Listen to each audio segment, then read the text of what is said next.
Imagine this, a silent medieval village under the glow of the moon. The wind stirs the thatched roofs, and the only sound is the distant, eerie screech of a cat. To us, it's nothing more than the sound of the night. But in the Middle Ages, that cry wasn't just unsettling, it was terrifying. 2 millions of people, cats were not innocent companions. They were demons in disguise, servants of witches, creatures of Satan himself. And what followed from this belief would change the course of history in ways no one at the time could have imagined. Before we go deeper into this forbidden story, I want to ask you something. Would you have dared to keep a cat in medieval Europe, knowing it could mark you as a witch or even a servant of the devil? Think about it, and if you're hooked already, make sure to subscribe, like, and drop a comment below. Because what you're about to hear is the kind of history that was buried, rewritten, and nearly forgotten. In the Middle Ages, fear was everywhere. Fear of disease, fear of famine, fear of the devil lurking in every shadow. Cats, with their mysterious eyes that seemed to glow in the dark, and their independence that defied human control, became perfect symbols of the unknown. Dogs, loyal and obedient, were seen as godly companions. Cats, sly and untamed, were branded as dangerous. People said they slipped into homes at night to steal the breath of infants.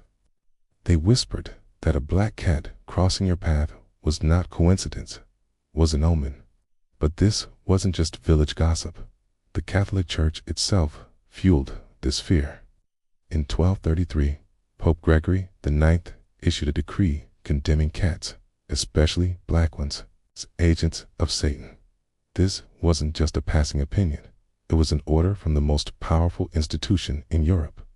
Priests across the continent began preaching that cats were evil.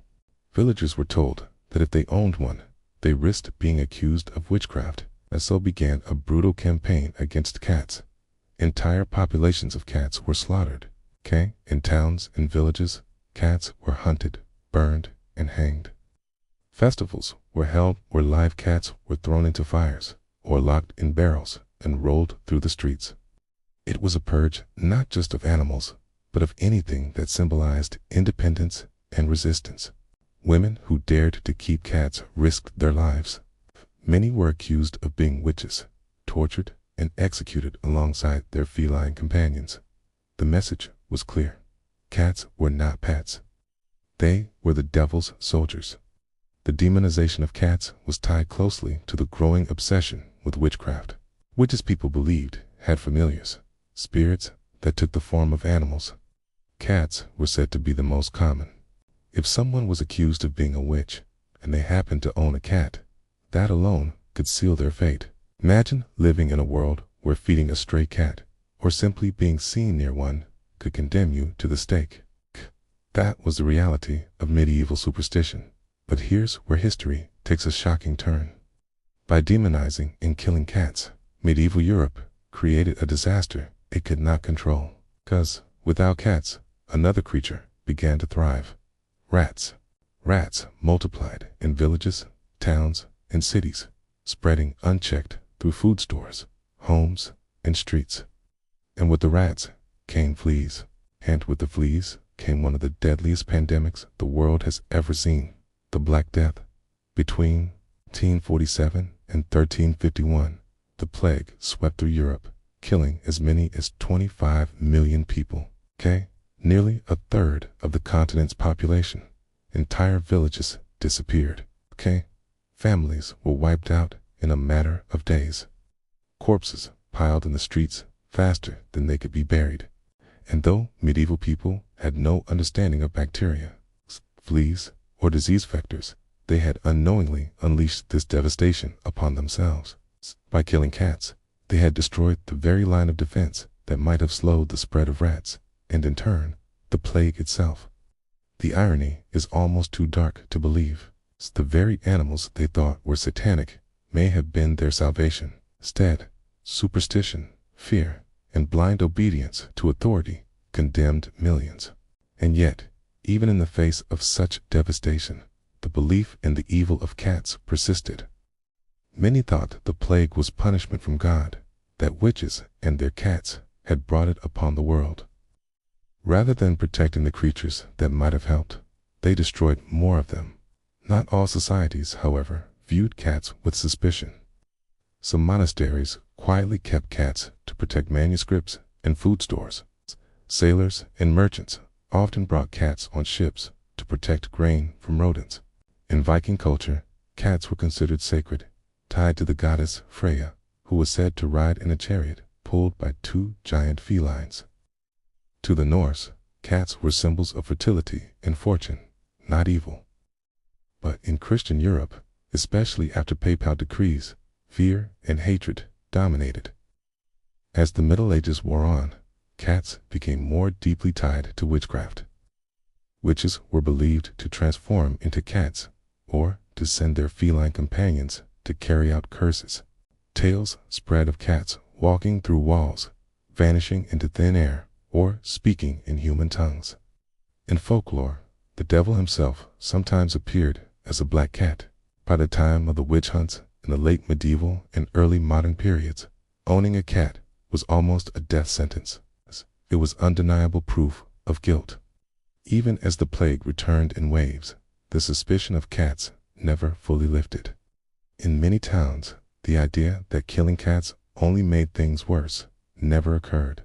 Fear blinded people to the truth. And even centuries later, when Enlightenment thinkers began to challenge superstition, the image of the black cat as an omen of bad luck endured. To this day, Halloween decorations show cats with arched backs and glowing eyes, echoes of the medieval nightmare. In some parts of the world, black cats are still seen as unlucky, a lingering scar from centuries of fear. So, what does this story really tell us? That fear can be more deadly than any disease.